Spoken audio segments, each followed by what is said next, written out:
Welcome to our YouTube channel. मैं आपका Arun sir edu English के माध्यम से एक टेंस का कंसेप्ट लेके आया हूं और आज हम टेंस पढ़ेंगे एक नए तरीके से, नए ढंग से, जो आपको बहुत ही बेहतर ढंग लगेगा वो ढंग से हम आज पढ़ने वाले हैं। सबसे पहले तो मैं ये बताऊंगा कि टेंसेस क्या है। टेंसेस, ये टेम्पस जो होता है ना, टेम्पस ये एक लैटिन वर्ड है।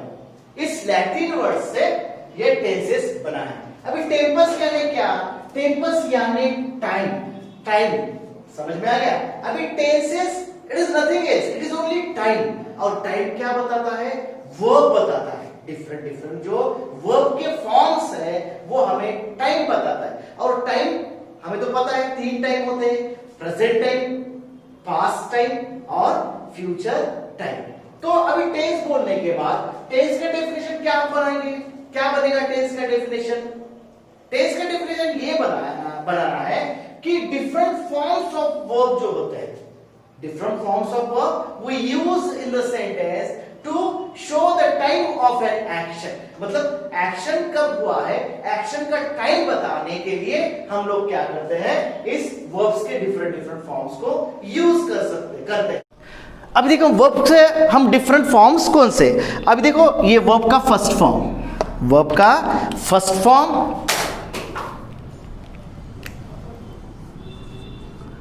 वर्ब फर्स्ट फॉर्म, ये कौन सा फॉर्म होता है? इसको हम प्रेजेंट फॉर्म बोलते हैं। Present form.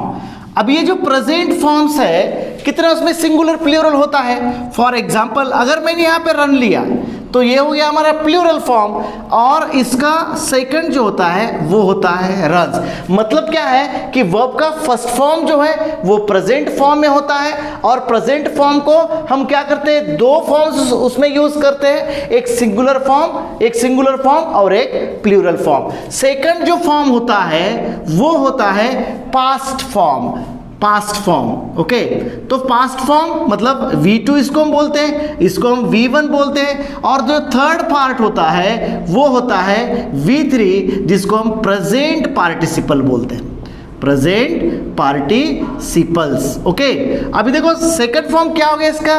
रैन। थर्ड फॉर्म क्या हो गया इसका? रन। और जो फोर्थ फॉर्म भी कुछ बच्चे कंसिडर करते हैं वो होता है ING फॉर्म।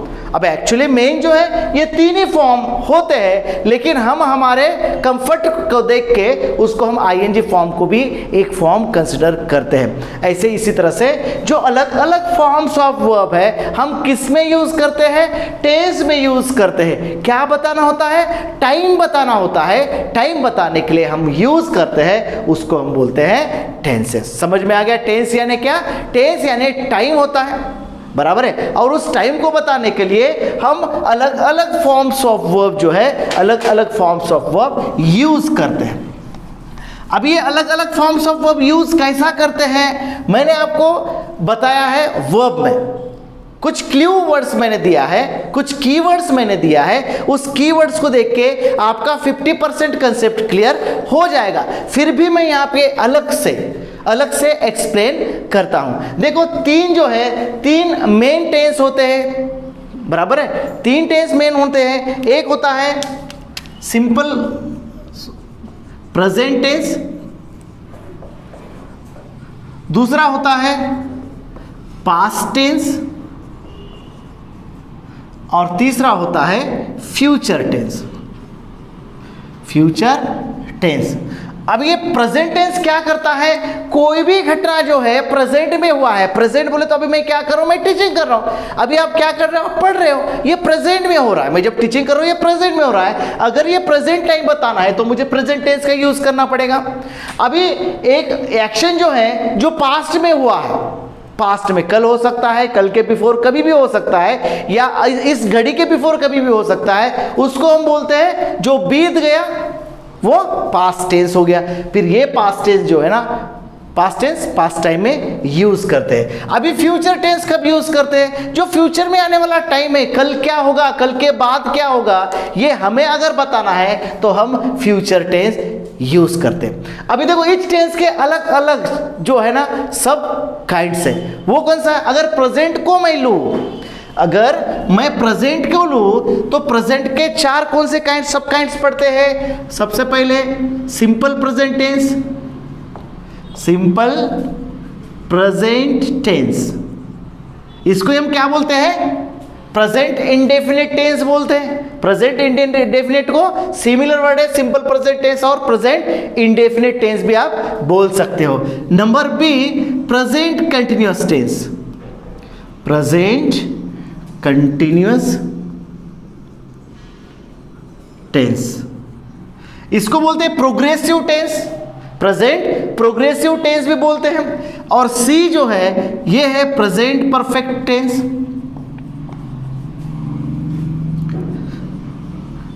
और चौथा जो है वो होता है प्रेजेंट परफेक्ट कंटिन्यूअस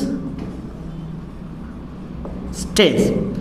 अब देखो हर कोई टेंस के, अभी आप प्रेजेंट टेंस के जैसे 4 अलग अलग सब काइंड्स होते हैं, वैसा पास्ट टेंस के भी होते हैं और फ्यूचर टेंस के भी होते हैं। अभी एक एक सब काइंड को लेके मैं डिटेल्स में पढ़ाऊंगा, मैं कुछ ऐसे कीवर्ड दूंगा। अभी कॉम्पिटिटिव एग्जाम में आपको फिल इन द ब्लैंक्स भरना होता है, उस सेंटेंस का सेंस को आइडेंटिफिकेशन करके उसमें वर्ब का राइट फॉर्म, करेक्ट फॉर्म क्या आएगा ये फिलअप करना होता है। देखो हर कोई सेंटेंस में कुछ कीवर्ड्स होते हैं, अगर वो कीवर्ड को आपने आइडेंटिफाई किया तो इजीली आप राइट फॉर्म ऑफ वर्ब वहां पे लिख सकते हो। अगर आप केयरफुली इस वीडियो को आप देखोगे तो आपको समझ में आ गया, इसके बाद टेंस का कोई दिक्कत आपको नहीं आएगा। ऐसे कीवर्ड्स में आपको देने वाला हूं, छोटे छोटे रूल्स में आपको बताने वाला हूं, मतलब टेंस का प्रॉब्लम आपका परमानेंटली सॉल्व हो जाए। ठीक है, अभी इतना तो आप लिख लो, इतना आप समझ लो कि जो टेंस यानी क्या, टेंस का डेफिनेशन क्या होता है, और टेंस को लैटिन में टेंस का वर्ड जो है वो कहां से, उसका ओरिजिन कहां पे ये भी मैंने बता दिया, और 3 मेन टेंस भी बता दिया, और 3 मेन टेंस के जो अलग अलग 4 सब काइंड्स होते हैं वो सब काइंड्स भी मैंने यहां पे लिख दिया है। अभी एक एक सब काइंड को लेके मैं आपको यहां पे एक्सप्लेन करके बताता हूं। क्यों हम टेंस किस लिए यूज करते हैं? टाइम, एक्शन का जो टाइम है वो टाइम बताने के लिए हम यूज करते हैं। अभी देखो आपको जब टेंस सीखना है तो 2 चीज आपको ध्यान में रखना पड़ेगा, एक नाउन सिंगुलर और प्लूरल। मैंने पार्ट्स ऑफ स्पीच पढ़ाते समय मैंने आपको एक्सप्लेन करके बताया है कि नाउन और प्रोनाउन का फंक्शन क्या होता है। वर्ब पढ़ाते समय मैंने ऑलरेडी डिस्क्राइब करके बताया आपको कि वर्ब जो होते हैं, स्पेशली नॉन फाइनाइट वर्ब जो होते हैं, नॉन फाइनाइट किस तरह वर्बल नाउन, वर्बल एडजेक्टिव बोल करके काम करते हैं। इसके लिए आप अगर एक बार उस वीडियो को जाके आप देखोगे तो आपका और क्लियर कंसेप्ट जो है ना वो क्लियर होगा। तो देखो हम स्ट्रक्चर वाइज देखेंगे। स्ट्रक्चर किस लिए बता रहा हूं? क्योंकि हम बचपन से स्ट्रक्चर ही पढ़ते आए हैं, इसीलिए मैं स्ट्रक्चर बता रहा हूं, नहीं तो स्ट्रक्चर बनाने की, स्ट्रक्चर लर्न करने की जरूरत ही आपको नहीं है, सीधा सीधा आप सेंटेंस बना सकते हो। अभी सबसे पहले जो स्ट्रक्चर है, अब हम क्या करेंगे, इस सेंटेंस का असर्टिव सेंटेंस भी कैसा बनाना है मैं पढ़ा दूंगा। असर्टिव सेंटेंस, नेगेटिव एफर्मेटिव कैसा बनाना है, असर्टिव एफर्मेटिव इक्वल होता है, नेगेटिव कैसा बनाना है ये मैं पढ़ाऊंगा। और जो इंट्रोगेटिव सेंटेंस है, इंट्रोगेटिव सेंटेंस किस प्रकार बनाना है सभी टेंसेस में, ये भी कंसेप्ट मैं आपका क्लियर करके दूंगा। सबसे पहले हम असर्टिव सेंटेंस की बात करते हैं कि असर्टिव सेंटेंस जब हमें बनाना पड़ता है तो सबसे पहले हम सब्जेक्ट लेते हैं सेंटेंस में। अब सब्जेक्ट 2 हो सकते हैं, एक तो सिंगुलर और प्लूरल। अब सिंगुलर प्लूरल किस में है? Only you can find out singular plural in noun and in pronoun. Noun में भी सिंगुलर प्लूरल है और प्रोनाउन में भी सिंगुलर प्लूरल है। आपको आइडेंटिफाई करते आना चाहिए कि ये जो मैं सब्जेक्ट यूज कर रहा हूं ये सब्जेक्ट सिंगुलर है या फिर प्लूरल है। क्यों? क्योंकि सब्जेक्ट वर्ब एग्रीमेंट होता है, सब्जेक्ट वर्ड कॉन्कर्ड होता है, जिसको हम बोलते हैं सिंटैक्स। अब वो सिंटैक्स का रूल्स ये है कि सब्जेक्ट प्लूरल है तो आपको according to the subject verb को प्लूरल लेना पड़ेगा। अगर सब्जेक्ट सिंगुलर है तो आपको वर्ब भी सिंगुलर लेना पड़ेगा, नहीं तो अगर आप ये कंसिडर नहीं करोगे तो आपका कंस्ट्रक्शन गलत होगा। ठीक है, अभी हर वर्ब जो है, हर वर्ब में सिंगुलर प्लूरल है, जैसा मैंने टू बी फॉर्म लिया, am is are was were, उसमें भी सिंगुलर प्लूरल है। टू हैव फॉर्म लिया, उसमें भी सिंगुलर प्लूरल है। टू डू फॉर्म लिया, उसमें भी सिंगुलर प्लूरल है। आपके कंसेप्ट के लिए मैं ये बता दूं कि सिंगुलर प्लूरल क्या है।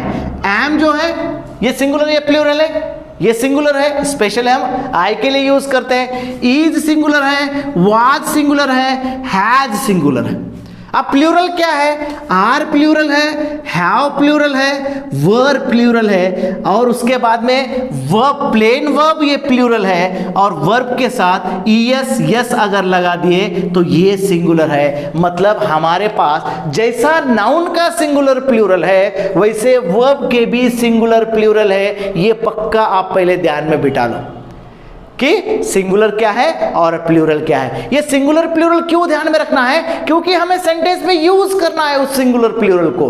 किसके अकॉर्डिंग, सब्जेक्ट के अकॉर्डिंग। अभी तो लैंग्वेज स्टडी आया है 8, 9, 10, 11, 12 और कॉम्पिटिटिव एग्जाम में भी लैंग्वेज स्टडी में आपको स्पेशल कंटेंट है। फाइंड द एरर आता है, गैप फिलिंग आता है, ओके। उसके बाद में आपको आता है कि subject verb agreement error, find the error में सब्जेक्ट वर्ब एग्रीमेंट पूछा जाता है। तो ये सभी कंसेप्ट अगर क्लियर करना है तो आपको ये बात समझ में आना चाहिए, ये बात ध्यान में आना चाहिए कि सब्जेक्ट जो होता है वो सिंगुलर प्लूरल होता है और उसके अकॉर्डिंग हमें वर्ब भी सिंगुलर प्लूरल यूज करना पड़ता है। ठीक है, अभी सबसे पहले तो हम क्या लेंगे, सिंपल प्रेजेंट टेंस का स्ट्रक्चर बना रहे हैं, हमें सब्जेक्ट लेना है। अब मैं जब बोला कि सब्जेक्ट लो तो आपके माइंड में आना चाहिए कि सब्जेक्ट में क्या लेना चाहिए हम लोग। सब्जेक्ट में नाउन और प्रोनाउन, किसी भी व्यक्ति का नाम लो आप, किसी भी दोस्त का नाम लो, या फिर ग्रुप ऑफ वर्ड। मैंने अगर बोला कि a clever boy, clever boy, तो ये क्लेवर बॉय जो है हमारा सब्जेक्ट बन गया। अब इसमें हेड वर्ड क्या है, बॉय हेड वर्ड है, बॉय नाउन है, लेकिन नाउन को मॉडिफाई क्या कर रहे हैं, ये नाउन को मॉडिफाई कर रहे हैं ये वर्ड, बराबर है। ये एडजेक्टिव हो गया और ये डिटरमाइनर हो गया, ओके। तो ये पूरा मिलके एक सब्जेक्ट बनता है। मतलब क्या समझ में आ गया, subject can become a word और मोर देन अ वर्ड। मतलब बहुत सारे वर्ड भी सब्जेक्ट बन सकते हैं या फिर एक वर्ड भी सब्जेक्ट। अब सपोज मैंने यहाँ पे दुर्गेश लिया, अब दुर्गेश भी यहाँ पे सब्जेक्ट बन गया, बराबर है। अब दुर्गेश के साथ में अगर कुछ भी लगाओ, दुर्गेश के साथ अगर मैं कुछ भी एडजेक्टिव्स अगर लगाओ तो एडजेक्टिव के साथ दुर्गेश सब्जेक्ट बन गया, बराबर है कि नहीं। मतलब क्या मैं बता रहा हूं, क्या बताने की कोशिश कर रहा हूं कि सब्जेक्ट बोल करके कोई बच्चे, जब मैं बोलता हूं कि सेंटेंस बनाओ तो वो सोचने लग जाते हैं, लग जाते हैं कि सेंटेंस बनाओ मतलब क्या करना पड़ेगा। तो सेंटेंस बनाओ मतलब अगर आप असर्टिव सेंटेंस बना रहे हो, देखो राइटिंग स्किल्स भी, ये बात अगर आपको समझ में आ गया तो राइटिंग स्किल्स भी आपका इंप्रूव हो जाएगा। ये बात समझ में आ गया। कुछ बच्चे बोलते हैं कि सर हमें राइटिंग स्किल्स में मार्क्स नहीं पड़ते, तो ये रीजन है मार्क्स नहीं पड़ते, हम छोटी छोटी बात को समझ में नहीं लेते, बराबर है। अभी सब्जेक्ट सिंगुलर सब्जेक्ट लेना है, मतलब क्या लेना, किसी का भी एक का नाम लो या फिर उसके साथ कोई एडजेक्टिव्स वगैरह लेके आप सब्जेक्ट ले सकते हो। प्रोनाउन लो, नाउन लो, सब्जेक्ट आपका बन जाता है। ठीक है, अब फॉर एग्जांपल मैं अगर बोला कि अ शार्प शूटर एक सब्जेक्ट बन गया, अ सिंगिंग बर्ड एक सब्जेक्ट बन गया, बराबर है, एक सब्जेक्ट बन सकता है। अभी देखो सब्जेक्ट तो आपने ले लिया है, उसके साथ आपको यहाँ पे दो वर्ब, सिंपल प्रेजेंट टेंस में हमें दो फॉर्म ऑफ वर्ब यूज करना पड़ता है। मैंने क्या बताया, V1 जो है, V1 क्या होता है, वर्ब का फर्स्ट फॉर्म। वर्ब का फर्स्ट फॉर्म में सिंगुलर वर्ब और प्लूरल वर्ब होता है। यहाँ पे बहुत सारे बच्चों को कंफ्यूजन होता है, 99% की बात करो, 99% बच्चे जो है यहाँ पे मिस्टेक करते हैं।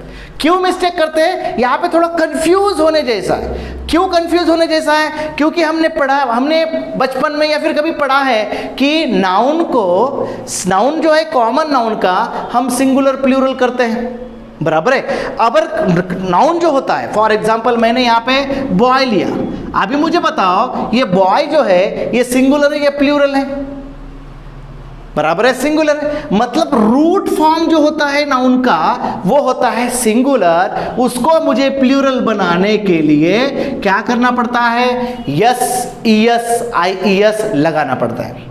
बराबर, ये रूल्स है। क्या करना पड़ता है, हमें रूट वर्ड को, क्या समझ में आया, अगर रूट कॉमन नाउन को अगर मुझे प्लूरल बनाना है तो मुझे यस ईएस आईईएस ये तीन जो है, तीन लेटर्स, ग्रुप ऑफ लेटर्स को लगाना पड़ता है according to the A ending letter. Ending letter के अकॉर्डिंग मुझे यस ईएस आईएस लगाना पड़ता है। ठीक है, अभी देखो वर्ब मैंने अगर वॉक लिया, वॉक ये रूट वर्ब है, रूट फॉर्म ऑफ वर्ब है। अभी ये रूट फॉर्म ऑफ वर्ब जो है ये प्लूरल फॉर्म में होता है, ये जैसा सिंगुलर फॉर्म में होता है ये प्लूरल फॉर्म में होता है। इसको मुझे सिंगुलर बनाने के लिए मुझे क्या करना पड़ता है, यस ईएस आईईएस लगाना पड़ता है। समझ में आ गया?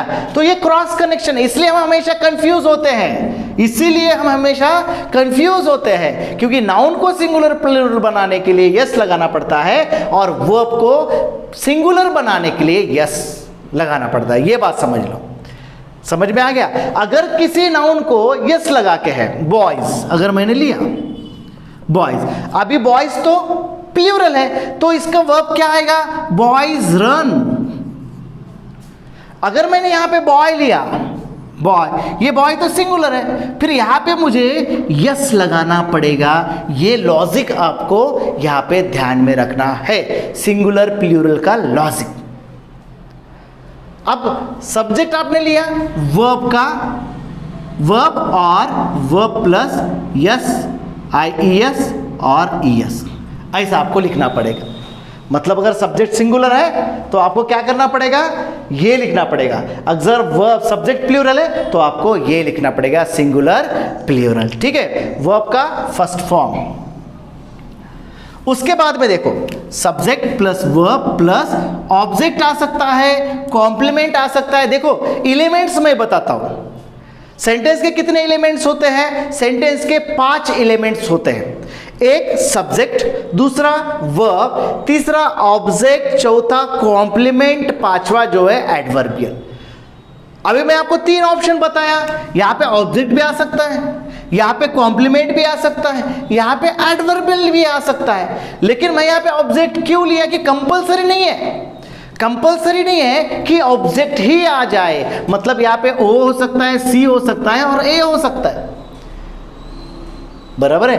तो मैं अगर डायरेक्ट यस वी ओ अगर बोल दिया तो आपको लगेगा ऑब्जेक्ट कंपलसरी आता है। जैसा सब्जेक्ट कंपलसरी आता है, वर्ब कंपलसरी आता है, वैसा ऑब्जेक्ट कंपलसरी आता है। ऑब्जेक्ट कंपलसरी नहीं आता, ऑब्जेक्ट ऑप्शनल होता है। वर्ब के बाद देखो ऑब्जेक्ट आ गया तो वर्ब को ट्रांजिटिव बना दिया। अगर ऑब्जेक्ट नहीं है तो कॉम्प्लीमेंट आ सकता है, कॉम्प्लीमेंट अगर नहीं आए तो एडवर्बियल आ सकता है, और ये तीनों भी नहीं आए तो भी सेंटेंस बनता है।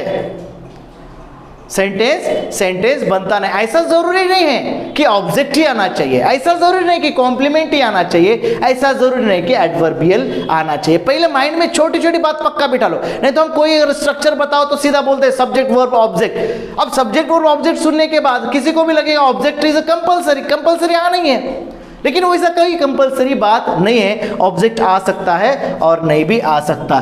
फॉर योर अंडरस्टैंडिंग मैं यहाँ पे ऑब्जेक्ट ले रहा हूं।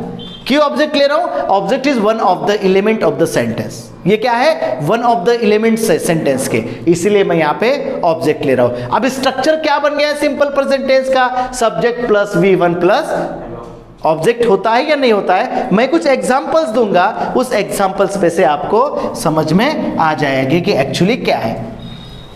अगर मैंने ये बोला कि I learn my lesson, I learn my lesson, अभी यहां पे क्या है? आई क्या हो गया?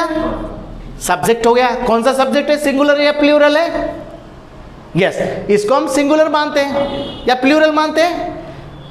यस, दो टेंसेस ऐसे हैं जिसको हम आई में आई को प्लूरल मानते हैं, पक्का ध्यान में बिठा लो। एक सिंपल प्रेजेंट टेंस, दूसरा प्रेजेंट परफेक्ट टेंस, क्योंकि आई के साथ हैज नहीं आता बल्कि हैव आता है।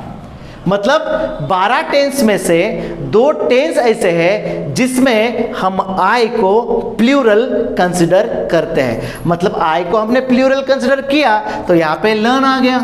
अगर आई के जगह पे मैं यहां पे रीता लिखता, रीता, अब रीता सिंगुलर है या प्लूरल है? यस, रीता जो है ये सिंगुलर है। फिर जब सिंगुलर है तो इसके साथ मैं क्या करना चाहूंगा? ये लर्न बराबर है क्या? लर्न बराबर है क्या? नहीं, क्योंकि base form of root form of verb जो है वो प्लूरल में होता है, तो मुझे सिंगुलर करने के लिए इसको यस लगाना पड़ता है। मतलब रीता सिंगुलर, लर्न सिंगुलर और माय लेसन। अब ये माय लेसन क्या हो गया? कौन सा एलिमेंट हो गया बताओ? ये तो सब्जेक्ट हो गया, ये तो वर्ब हो गया, और माय लेसन किसका आंसर दे रहा है देखेंगे। ओके, अभी कॉम्प्लीमेंट क्या होता है? कॉम्प्लीमेंट अगर सब्जेक्ट का इंफॉर्मेशन आगे बढ़ा रहा है, सब्जेक्ट का ही इंफॉर्मेशन दे रहा है, तो उसको हम कॉम्प्लीमेंट बोलते हैं, बराबर है। और व्हेन का, वेयर का और व्हाई का, हाउ मच का अगर रीजन दे रहा है तो वो हो गया हमारा एडवर्ब, क्योंकि एडवर्बियल क्या होता है? एडवर्ब बोल करके काम करता है सेंटेंस में, उसको हम एडवर्बियल। और एडवर्ब क्या है ये मैंने बता दिया। एडवर्ब क्या करता है? नाउन को हाउ, व्हेन, वेयर इसका आंसर देता है, तो उसको हम एडवर्ब बोलते हैं। ठीक है, Rita learns my lesson, Rita learns what, what का आंसर देने वाला ऑब्जेक्ट होता है। मतलब ये स्ट्रक्चर क्या बन गया? Subject V1 plus object. अगर ऐसा अगर आता है तो आपका क्या बन जाता है? ये स्ट्रक्चर में बनता है। ठीक है, अगर मैं बोला कि he runs fast, he runs fast, फिर ये स्ट्रक्चर कौन सा बन गया तुम्हारा? ये तो सब्जेक्ट हो गया, ये वर्ब फर्स्ट फॉर्म हो गया। फास्ट जो है ये हमारा होगा एडवर्बियल। मतलब फिर इसको बोल सकते हैं कि हम sir he runs fast subject verb object है? नहीं, ये अगर आप ऑब्जेक्ट बोले थे आपका स्ट्रक्चर गलत हो गया। तो ये बात समझ लो कि स्ट्रक्चर कैसा बनाना है और स्ट्रक्चर में कौन सा एलिमेंट्स आते हैं, आपको एलिमेंट्स भी आइडेंटिफाई करते आना है। ठीक है, इस सिंपल प्रेजेंट टेंस का यूज। अभी my father always reaches the office in time. अभी माय फादर, ये ऑलवेज क्या हो गया? ऑलवेज फिर से वर्ब हो, एडवर्ब हो गया। ओके, ये एडवर्ब क्या बता रहा है? ये टाइम बता रहा है कि सिंपल प्रेजेंट टेंस में एक्शन हुआ है, ये बता रहा है। अगर एलिमेंट की बात करें तो एलिमेंट्स क्या है? माय फादर सब्जेक्ट है, ऑलवेज क्या हो गया? ये हो गया हमारा एडवर्बियल। ओके, तो मतलब एडवर्ब आप यहां पे आ गया है। रिचेस क्या हो गया?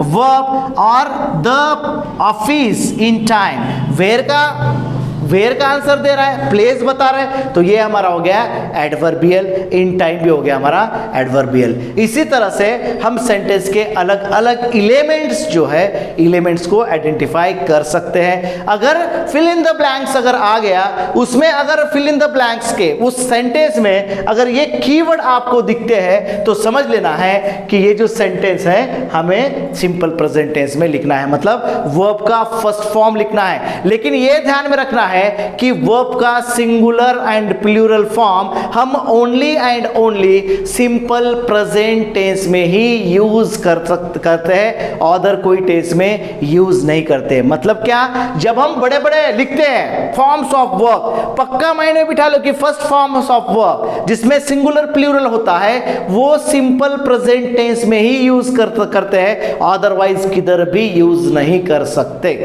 ओके, समझ में आ गया? सिंगुलर कैसा फॉर्म करना है और प्लूरल कैसा फॉर्म करना है। सिंगुलर वर्ब प्लूरल फॉर्म किसके साथ यूज करना है? सिंगुलर सब्जेक्ट के साथ, प्लूरल सब्जेक्ट के साथ यूज करना है। इसके बाद में ये हो गया हमारा असर्टिव सेंटेंस। इसका नेगेटिव सेंटेंस बनाते समय कैसा बनाना चाहिए ये मैं बताता हूं आपको। तो सबसे पहले अभी नेगेटिव सेंटेंस बनाना है तो हमें क्या यूज करना पड़ेगा? नॉट यूज करना पड़ेगा। फिर ये नॉट कौन सा वर्ड है? नॉट तो हमारा एडवर्ब है। कौन सा एडवर्ब है? डिनाइंग एडवर्ब है। नॉट को हम डिनाइंग एडवर्ब में कंसिडर करते हैं। अब ये डिनाइंग एडवर्ब का सेंटेंस में पोजीशन क्या होगा? तो ये स्प्लिट करेगा किसको?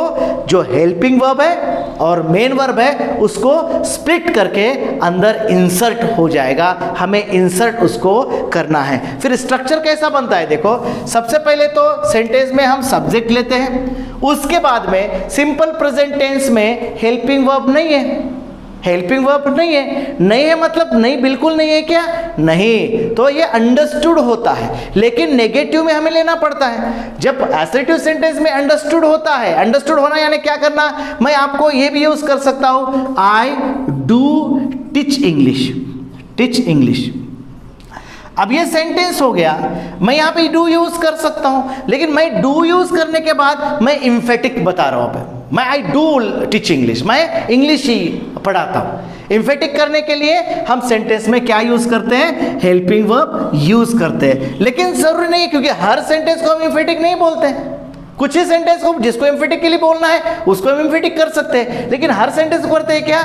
नहीं करते। लेकिन it is compulsory, negative sentence जब बनाना है तो हमें हेल्पिंग वर्ब लेना ही पड़ेगा, सब्जेक्ट प्लस डू और डज। अब यहां पे तो दो हेल्पिंग वर्ब आए हैं हमें सिंपल प्रेजेंट टेंस में, डू और डज। क्यों आए हैं? क्योंकि हमें सब्जेक्ट सिंगुलर प्लूरल यहां पे यूज करना होता है। देखो ध्यान से सुनो, जो 12 टेंस है, 12 टेंस में से सबसे कंफ्यूज करने वाले सिंपल प्रेजेंट टेंस और सिंपल पास्ट टेंस ही है। अगर ये दोनों भी समझ में आ गया तो आगे का समझने के लिए हमें समय नहीं लगेगा। अभी डू जो है ये टू डू फॉर्म का प्लूरल फॉर्म है, डज जो है ये सिंगुलर फॉर्म है, ये बात ध्यान में रखना है। मतलब अगर सब्जेक्ट प्लूरल है तो आपको डू फॉर्म यूज करना है, अगर सब्जेक्ट सिंगुलर है तो आपको डज फॉर्म यूज करना है। डज फॉर्म क्या है? डू का ईएस फॉर्म है, ये एडिशनल है ईएस। हम क्यों ईएस यूज किए? क्योंकि वर्ब को हमें ईएस लगाना पड़ता है सिंगुलर के साथ, इसीलिए हम यहाँ पे ईएस यूज कर रहे हैं। मतलब ये बोलो, अगर यहाँ पे ईएस यूज करने के बाद वर्ब को ईएस लगाने की जरूरत पड़ेगी क्या? नहीं पड़ेगी।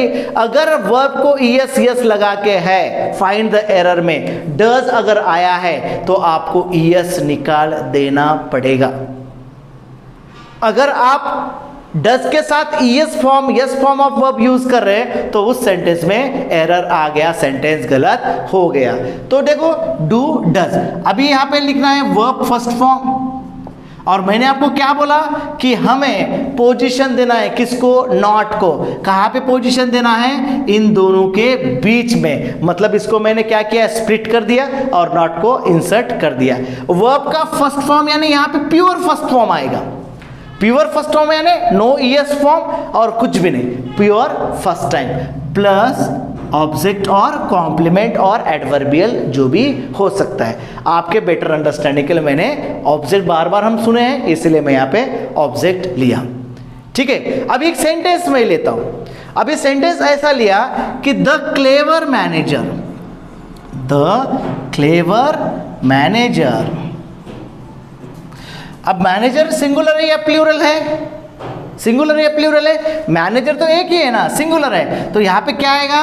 Does, does not. इसका जो कॉन्ट्रैक्ट फॉर्म है डजंट होगा, डजंट भी लिख सकते हो और डज नॉट भी लिख सकते हो। The clever manager does not accept the relieve letter, the relieve letter. Okay, तो यहां पे सेंटेंस क्या? The clever manager does not accept the relieve letter. तो ये हो गया हमारा सेंटेंस। अभी देखो डज नॉट यूज करने के बाद मैंने एक्सेप्ट को यस ईएस लगाया क्या? नहीं लगाया, क्योंकि रूल्स क्या बोल रहा है कि यहाँ पे ऑलरेडी ईएस है, तो ईएस यहाँ पे रहने के बाद आपको वर्ब को यस ईएस लगाने की जरूरत नहीं है। अगर आपको दिखे तो उसको निकाल देना है। अगर सेंटेंस एक ऐसा बन गया, अगर कोई सेंटेंस ऐसा बनता है,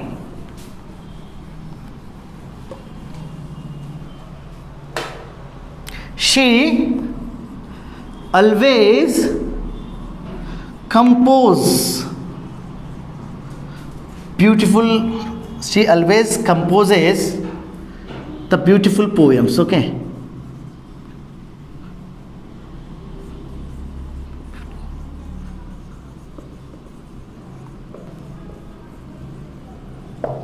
अब एक सेंटेंस मैंने ऐसा बनाया कि she always composes the beautiful poems. अभी शी क्या ऑलवेज मैंने लिखा है, मतलब ये सिंपल प्रेजेंट टेंस में आ गया।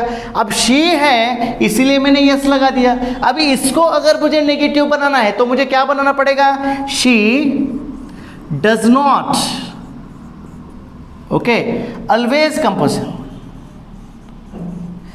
Compose the beautiful poems. अगर ऐसा लिखने के बाद नहीं तो फिर she always does not compose, she always does not compose, sometimes she composes, always does not compose. इसका मतलब क्या हो गया कि समटाइम्स वो क्या करती है, ब्यूटीफुल पोएम जो है ना वह कंपोज करती है। इस प्रकार हम नेगेटिव सेंटेंस जो है ना, नेगेटिव सेंटेंस बनाते हैं। नेगेटिव बनाने के लिए हमें क्या करना पड़ता है, नॉट यूज करना पड़ता है। नॉट यूज करने के लिए हमें हेल्पिंग वर्ब लेना पड़ता है, और helping verb simple present tense के दो हेल्पिंग वर्ब्स है, एक डू और डज। डू किसके लिए, प्लूरल सब्जेक्ट के लिए हम डू यूज करते हैं, सिंगुलर सब्जेक्ट के लिए हम डज यूज करते हैं। और डू डज के बाद में हम नॉट इंसर्ट करते हैं, उसके बाद में वर्ब का फर्स्ट फॉर्म। लेकिन एक बात ध्यान में रखना है, जब कभी डज यूज करोगे तो डज के साथ जो फर्स्ट फॉर्म ऑफ वर्ब है, रूट फॉर्म की बात बोल रहा हूं, नो यस ईएस फॉर्म, मतलब जो रूट फॉर्म है उस रूट फॉर्म को ही हमें लेना है, अदरवाइज कोई फॉर्म लेने की जरूरत नहीं है। ठीक है, अभी देखो इसके बाद में एक वर्बल टाइप ऑफ क्वेश्चन, जो डिफरेंट इंटरोगेटिव क्वेश्चंस है। इंटरोगेटिव क्वेश्चन दो प्रकार के होते हैं, एक वर्बल टाइप ऑफ क्वेश्चन होता है और दूसरा इंटरोगेटिव टाइप ऑफ क्वेश्चन होता है। अब वर्बल टाइप ऑफ क्वेश्चन कैसा होता है, देखो वर्बल टाइप ऑफ क्वेश्चन को ही हम क्या बोलते हैं, yes no type of question बोलते हैं, वर्बल टाइप। अभी वर्बल टाइप ऑफ क्वेश्चन बनाना है सिंपल प्रेजेंट टेंस में, तो हमें क्या स्ट्रक्चर बनाना है, डू और डज से सेंटेंस की बिगिनिंग करो, उसके बाद में plus subject plus verb plus object plus question mark. ये कंस्ट्रक्शन में आपको लिखना है। For example, do you complete your homework. अभी ये हो गया क्वेश्चन मार्क। अगर मैंने कैसा किया, डू डज में से एक लिया, ये प्लूरल है इसलिए मैंने डू लिया, अगर ये सिंगुलर होता तो मैं डज लेता। अब उसके बाद में डू ये हो गया, सब्जेक्ट मेरा क्या हो गया, यू हो गया, वर्ब और ये हो गया हमारा होमवर्क ऑब्जेक्ट। इसी तरह से हम वर्बल टाइप क्वेश्चन बनाते हैं। अब वर्बल टाइप क्वेश्चन हो गया, फिर हमें WH टाइप क्वेश्चन बनाना है। तो WH का प्लेस कहां पे होता है, सेंटेंस के बिगिनिंग में होता है। तो WH का कंस्ट्रक्शन कैसा होता है, when do you complete your homework. ये हमारा हो गया। कितना सिंपल है देखो कि वर्बल टाइप का हमें अगर WH टाइप बनाना है तो वर्बल जो हेल्पिंग वर्ब है, हेल्पिंग वर्ब के before WH question, WH word लगा दो तो वो हमारा WH क्वेश्चन हो गया। WH क्वेश्चन को हटा दो, D को कैपिटल कर दो तो वो हमारा वर्बल क्वेश्चन हो गया। तो इतना इजी वे में हम डिफरेंट प्रकार के सेंटेंसेस बना सकते हैं, लेकिन डेयरिंग करना चाहिए। अगर आप पेन लेके बैठो और थोड़ा सीखो तो ऑटोमेटिकली ये आपके लिए इजी हो जाएगा। पहले स्ट्रक्चर समझ लो। स्ट्रक्चर, असर्टिव सेंटेंस हम कैसा बनाते हैं, नेगेटिव सेंटेंस हम कैसा बनाते हैं, वर्बल टाइप क्वेश्चन हम कैसा बनाते हैं और WH टाइप हम क्वेश्चन बनाते हैं। पहले स्ट्रक्चर देख लो और उस स्ट्रक्चर के अकॉर्डिंग आपको सेंटेंसेस बनाना है। अब देखो इसमें कोई अगर डाउट होए तो मैं जब सिंपल प्रेजेंट टेंस आपको सिखाऊंगा तो वो डाउट आपका क्लियर हो जाएगा। वीडियो लंबा बन रहा है तो वीडियो ज़्यादा लंबा बनना भी आपके लिए बोरिंग साबित हो सकता है। इसीलिए जो बाकी का जो कंसेप्ट है और कुछ रूल्स है, जो रूल्स मैं आपको सिंपल पास्ट में एक्सप्लेन करूंगा। तो वीडियो में यहीं पे ख़त्म करता हूँ। Thank you very much.